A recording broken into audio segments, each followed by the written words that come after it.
dándole continuidad a las exposiciones. Eva, si tienes igual ahí una presentación, puedes compartir Sí, sí. pantalla y avanzamos contigo.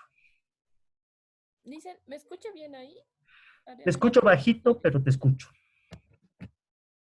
Y ahora, Ahora un poco mejor. Sí, ya dicen, es que ya. Le voy a compartir entonces mi presentación. listo.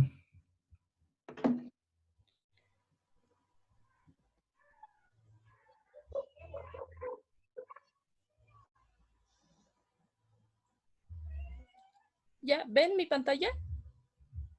Sí se ve. Sí, Ya, adelante. ya. Em, la frontera chiriguano y la interacción de las otras estrategias de expansión es el tema que se va, o estamos tratando, ¿no? Ay, perdón. Entonces, em, en este el primer texto que voy a exponer es de Terry Science, igual que el de Vale. Ahí le he perdido la hojita. Pero es el capítulo del suroeste entre la conquista inca y la invasión chiriguana. En un principio nos está delimitando en el mapa dónde se va a hacer trabajar, de dónde se va a tratar todo el texto. Y aquí lo he puesto enmarcado, aquí, aquí está. Aquí lo he marcado sobre las etnias que están. Aquí en la parte de arriba nos muestra, ¿no?, que ya están las etnia andina. Aquí es la etnia Piedemonte y la de Tierras Bajas. Aquí está. Entonces, para exponer el texto, el autor delimita en tres sectores. En Guapay del norte, en Pilcomayo en el centro, ¿sí?, y Bermejo en el sur. En el valle de Chunguiri y la llanura de Guapay, empieza contando sobre cómo ha empezado esto de la invasión inca. Entonces nos encuentra cómo los hermanos Huacane y Condori, que son parientes de Huayna Cápac, van hacia el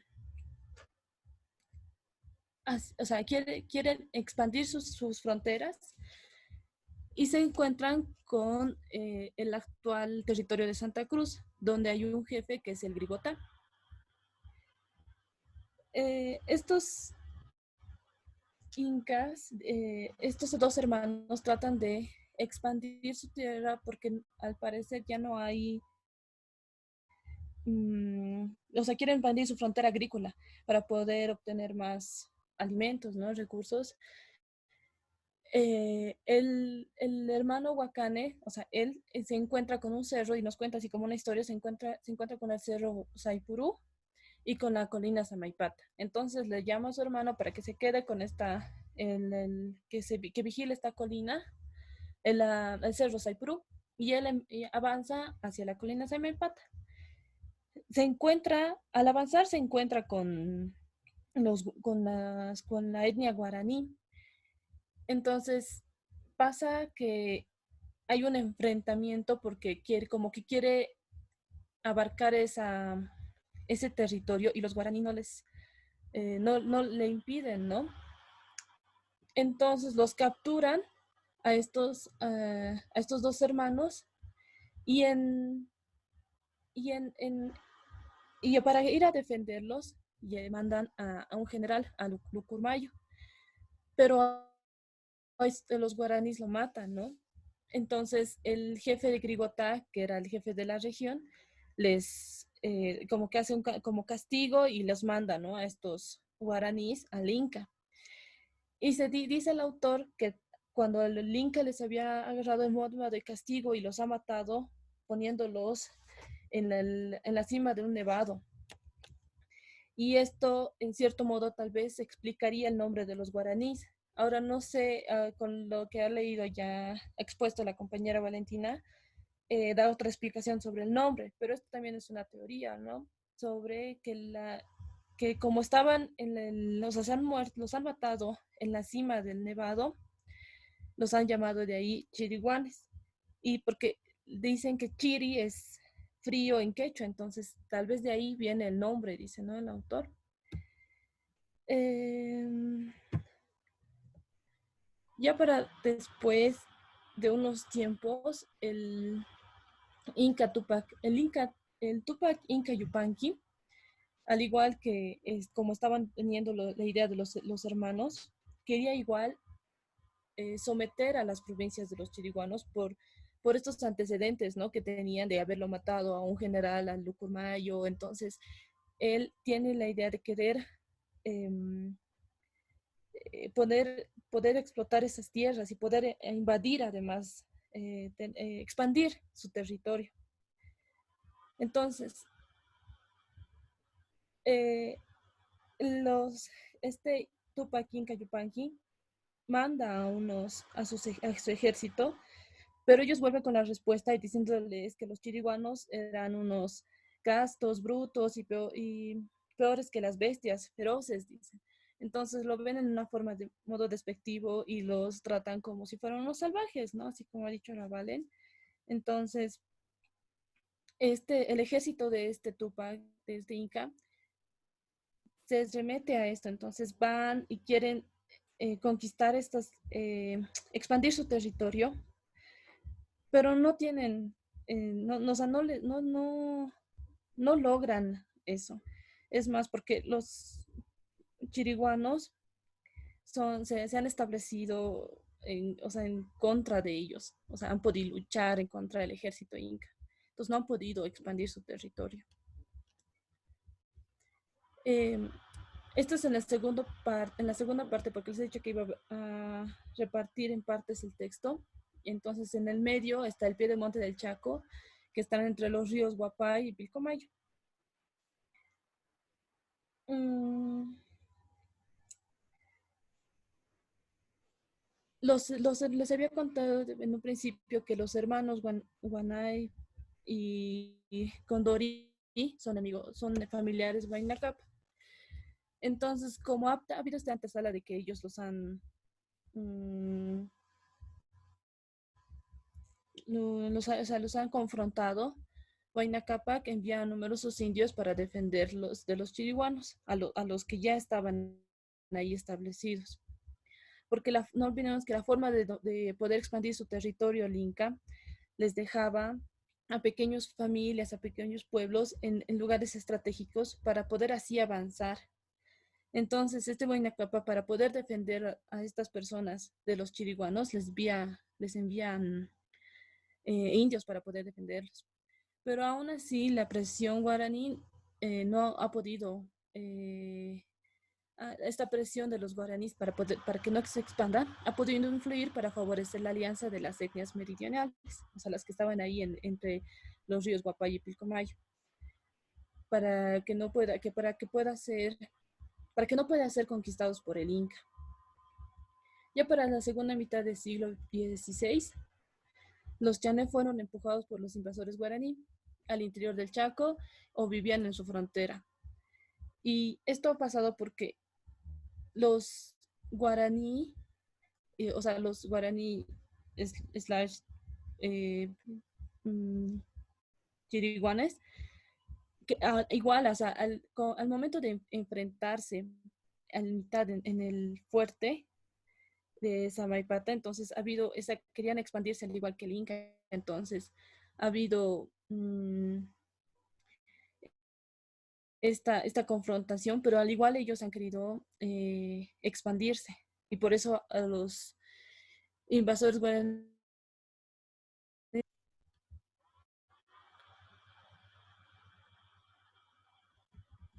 Dice, ¿me sigo escuchando? Sí, Es que ahorita me parecí que tengo mala señal. sí, un cachito se ha perdido, pero se está escuchando. Vamos bien. Ay, perdón, me avisa Tranqui, tranqui. nomás, puedo hablar más fuerte. Dale, Ya, dale. entonces, la tercera pregunta, ¿hasta dónde se extendía exactamente este control inca? Porque como ya se había dicho que el inca quería expandirse, entonces tendríamos que saber con certeza dónde era. Entonces, el Inca ha creado sus fortines aquí en Samaipata, que estaba el río del norte de Huapay, y aquí en Cuscotuyo, que aquí dice Cuscutoro, pero supongo que debe ser ese mismo, porque esto está en la retaguardia, dice, entonces como que estaba aquí más o menos el Inca, quería expandirse. Entonces, estas dos bases han sido de forma estratégica. Entre estas dos, al parecer, igual habían esas familias que el Inca le dejaba para poder expandir su territorio. Y ya en la última parte, en las cuencas de los ríos Pilcomayo y Bermejo, entre los fortines, como ya les había explicado aquí, de Samaipata y Cuscotuyo, el Inca había dejado, como ya les he dicho, son mitmacunas. Estas mitmacunas son las familias o grupo de familias que los deja el Inca para expandirse. Y estas mitmacunas, al haber sido tan diversas, han dejado múltiples, así lo dicen, ¿no? Multiétnicas, guarniciones multiétnicas. Entonces, esta información que voy a decir a partir, nos dice el autor, que son de caciques que han sido asignados en encomiendas por el Pizarro. Entonces, esta información no ha sido extraída cuando estaban pasando estas cosas, o sea, mucho después, recién cuando ya ha habido la colonización, han podido ser extraídas, porque no había.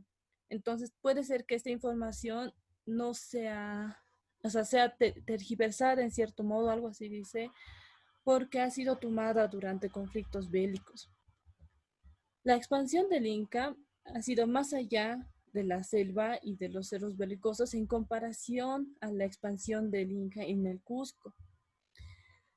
Entonces, esta expansión del Inca en esta región ha sido de Apolo a Ixmiamas, la llanura de Huapay y la planicie del Chaco entre Huapay y del Pilcomayo.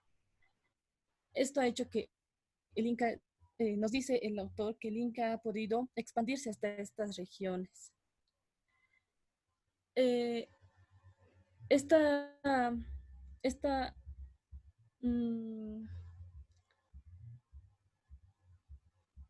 esta forma de expansión ha sido en cierto modo ha sido relativamente fácil, ¿no? Porque con las centenares de guerreros legados del este vencieron defensas fronterizas, o sea, han podido afrontar derribar estas fronteras. Entonces ha hecho que notar que, o sea, a ver, me voy a volver a entender porque creo que no me he hecho explicar bien. La expansión, además de, como les había dicho, de los chiriguanos han querido expandirse igual que el Inca y han podido derribar las fronteras y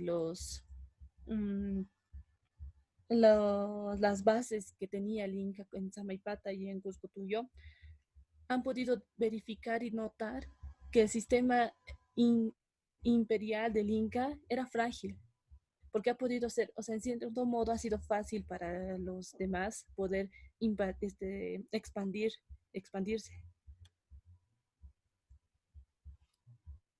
En el sur andino bajo, en la presión chiriguano, esto ya es parte del otro territorio, ha habido unas relaciones conflictivas entre grupos del piedemonte y vecinos del periférico.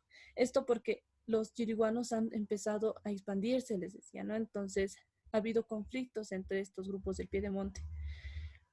Ya en el año 1530, entre las cumbres de Samaipata y el Cahuasi, empieza una lenta progresión, o sea, hacia el oeste y hacia el sur.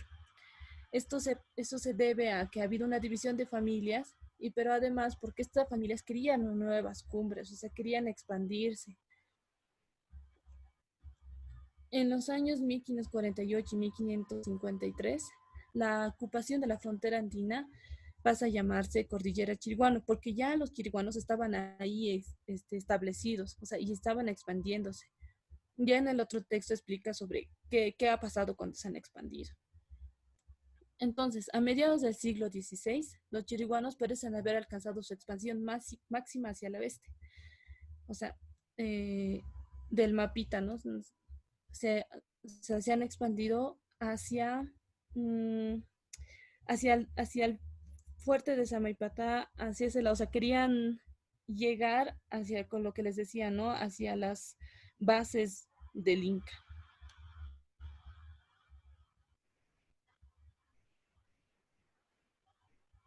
Entonces, cuando ya ha habido la expansión pues, de los chiriguanes, en el pie del monte entre los ríos de Guapay y Pilcomayo, los naturales, o sea, son los chané, que son de origen arawak, recibieron un trato distinto que el parte de los chiriguanos, porque estos chiriguanos tenían eh, una manera, en cierto modo, no sé si decirlo salvaje, pero, o sea, eran muy, en cierto modo, violentos.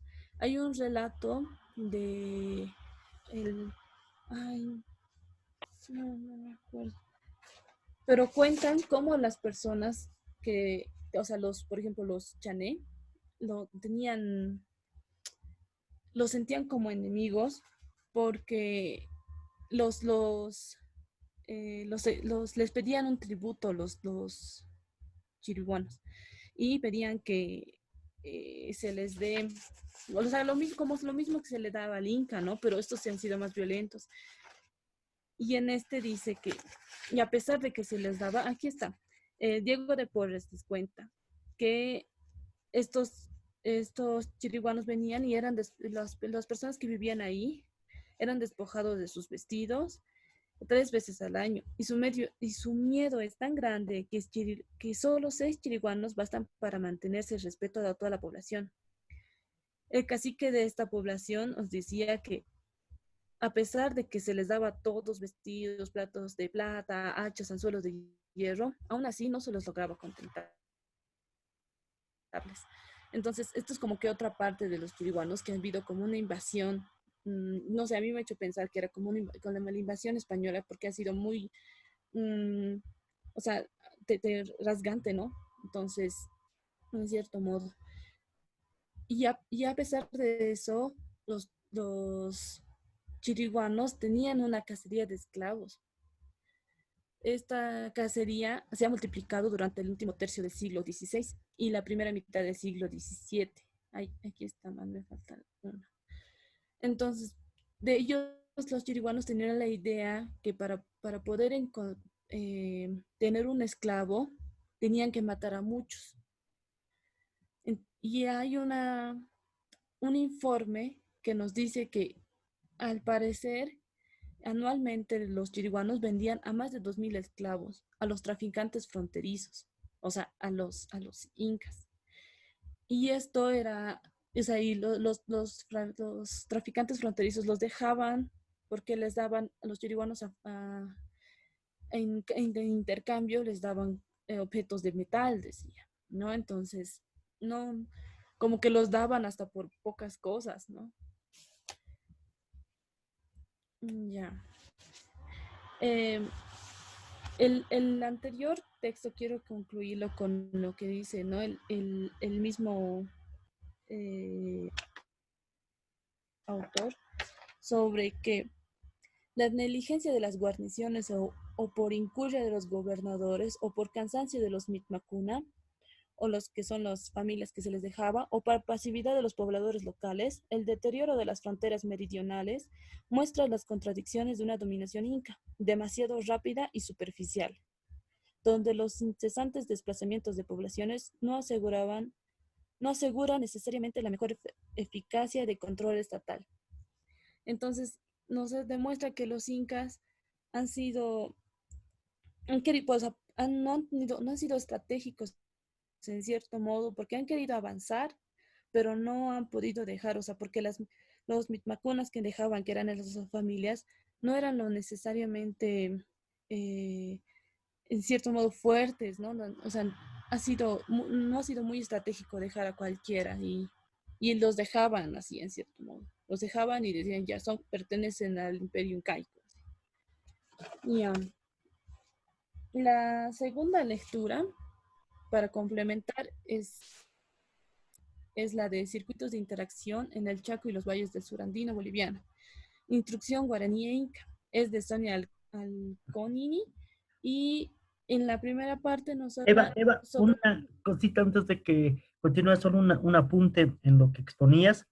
Tomen en cuenta ahí un poco esta panorama, esta geografía que nos expuso Eva respecto a, digamos, como tres ámbitos en el Chaco, muy vinculados desde el análisis con las principales ríos o cuencas hidrográficas. Hacia el norte teníamos el Guapay o Río Grande, que recuerden esto, lo habíamos visto un poco en la materia de etnografía. Este es un río que surge en el Chaco, pero es tributario de la subcuenca del Mamoré, que luego va hacia la Amazonía, se juntará con Madre de Dios más arriba, el Madera, etcétera. Entonces tenemos un poco hacia el norte, el Río Grande, Huapay, y más hacia el centro, el Pilcomayo, ¿no?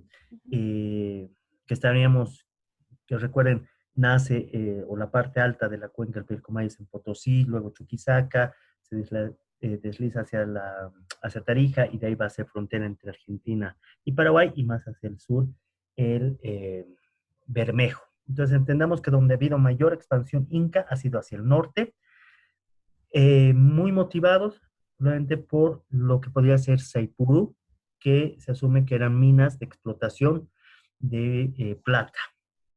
Y hay la instalación de estos fuertes, que hay un poco de discusión también en la arqueología, y justamente este texto que nos va a pasar a exponer Eva viene más desde la arqueología, en cambio el anterior viene más desde la etnohistoria, pero el punto es que la discusión está en torno a que suelen decirse fuertes y podrían ser también espacios administrativos, centros administrativos, ceremoniales. Quizás a veces estas divisiones también suelen ser arbitrarias entre el fuerte como más guerrero, lo administrativo, lo religioso, y quizás en ese momento estaban funcionando más como una unidad, no había tanto esta separación que sería más del análisis, ¿no? Entonces, más hacia el sur se vuelve más complicada la cosa porque, digamos, hay un avance más fuerte chiriguano, e incluso habrá otra población. De ahí que las estrategias incas empiezan también a matizarse, y como bien nos decía también Eva, en algunos casos empieza a debilitar también esta estrategia. Aquí, como les decía en la anterior clase, es como que estamos entrando un juego de tronos. Ven entonces que entre el siglo XV, siglo XVI, se van a encontrar estas expansiones, tanto la inca como la chiriguana. En un momento la inca muy fortalecida, pero a medida que va avanzando también se va topando con no solo una mayor resistencia, sino un mayor empuje del avance chiriguano. Lo mencionado en la anterior sesión, que este avance chiriguano también parece ser una de las razones motivados por alcanzar las tierras de La Plata.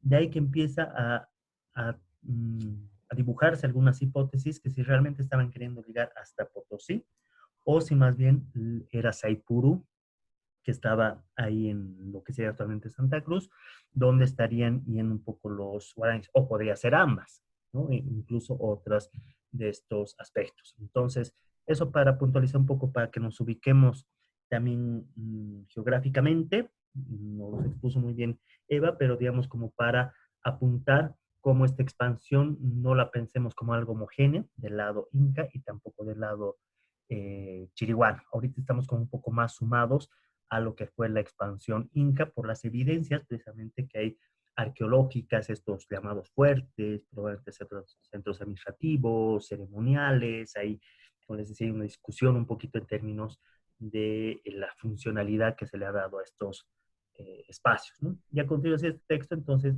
tiene un mayor insumo, si quieren, arqueológico, y con eso seguimos, Eva, entonces. Ya. Ya.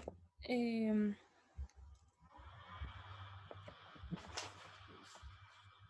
Perdón. Entonces, le estaba contando que la primera parte del texto habla sobre es como una versión resumida sobre todo lo que había pasado más antes y cómo ha sido la invasión inca con los guaraníes, que han mantenido esos conflictos y cómo ha sido final tomado por estos fuertes de Samaipata y Cuscotuyo. Ya. La autora nos empieza hablando sobre cuál es la región que se va a tratar. Y es esta región que está aquí, que está lo que les decía, que está el fuerte de Samaipata en Saipurú, el Cuscutuyo y Incahuasi, que ahorita voy a hablar de eso igual. Entonces, empieza con la circulación de bienes a través de las fronteras. Como ya le había dicho el licenciado, nos habla sobre más desde un punto de vista arqueológico. Entonces nos habla sobre hace una relación entre la circulación de diversidad,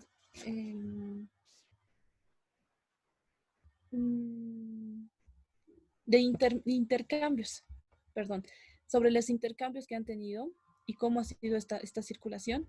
Entonces nos habla a partir de la cerámica. Y primero nos empieza a hablar sobre la cerámica que proviene de las zonas bajas y del Chaco oriental. Y son estas que están aquí. Hace una descripción sobre son como en ondulaciones, dicen, ¿no? En zigzag y tienen, ¿no?, la forma. O sea, nos describe totalmente lo que está en esta imagen sobre cómo son estas cerámicas en esta área. Y esta cerámica encontrada dice que es de una larga duración de este estilo y que se hace evidente que este material fue parte de por la forma, ¿no?, en la que tienen, o sea, y que es desde este horizonte que se ha circulado hasta el Incario. O sea, estas cerámicas han sido intercambiadas o de alguna forma han sido traídas, pero se demuestra que ha habido una circulación, lo que nos muestra, ¿no?, en la anterior exposición que he hecho. Entonces muestra que ha habido unas redes de intercambio. Por otra parte, la cerámica importada del oeste, o sea, del otro lado, es una cerámica yampara, policroma y bien decorada. Tiene series variantes y distribuidos tanto en valles de Chuquisaca, Cochabamba y Santa Cruz. Entonces, estas cerámicas han sido encontradas en estos valles y que han sido distribuidas además. Algunos autores como Parsien y Sirianen, no sé cómo se dice, nos dicen que la variabilidad correspondería a complejos procesos de adscripción étnica y migración. Nos hablaban, dicen, sobre las categorías antropológicas. Entonces me parece que esta, no sé si podría ser sobre la adscripción. Entonces, como ha habido una circulación y un intercambio de esta cerámica, ha habido este proceso de adscripción entre estas etnias.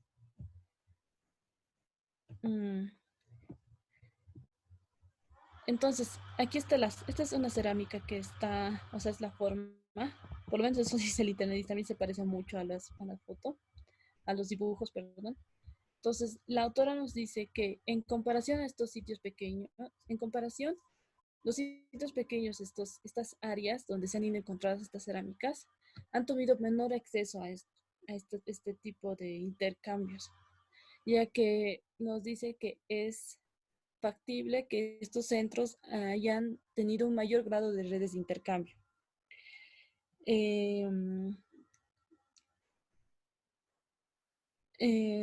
Entonces, en comparación a los asentamientos pequeños, no ha habido tanto intercambio. O sea, en estos centros que son los donde ha habido estos conflictos que les había dicho más antes, ha habido más intercambio más intercambio entre etnias, podría decirse. Los estilos de las cerámicas del oeste y del medio, las cerámicas del oeste y de las zonas bajas y del Chaco oriental estos estilos que han manejado estos han sido importados de manera horizontal, o sea que no ha habido por jerarquías, han sido distribuidos y han creado redes de intercambio de manera horizontal y al parecer y quizá hayan sido por lazos de parentesco. Entonces, la autora concluye que antes de los incas las relaciones sociales y económicas fueron relativamente abiertas y fluidas. Entonces, estas etnias que antes de que lleguen los incas han sido ¿no? Abiertas y fluidas. O sea, por eso también se han encontrado estas cerámicas ahí, en estas poblaciones, antes de que llegaran los incas. Las invasiones, o sea, de los incas, han tenido un efecto profundo en las existencias redes de intercambio intercológico en los procesos de interacción social, por lo tanto, en las relaciones de poder. Entonces, esta invasión inca ha hecho un quiebre en las relaciones de intercambio, porque ha habido unas relaciones de poder. Entonces, esto nos demuestra también que ha habido una fractura social, en cierto modo, por la invasión inca. Y también nos concluye que la formación de la frontera inca imperial rompió con las existentes relaciones sociales, lo que les había dicho, ¿no? Que ha habido un quiebre en las relaciones sociales entre los valles del grupo altiplánicos y los del valle de las sabanas orientales. Eso sería el índice. Pero quería Sí. decir Ujú. otra, que dice cómo finaliza la autora, igual, porque nos dice que hay que recalcar que la formación de la frontera inca imperial rompió con existentes relaciones sociales. Ah, no, es lo que le había puesto. Ujú. Pero es eso, que, o sea, que hay que saber que ha habido un quiebre en las relaciones sociales con la invasión.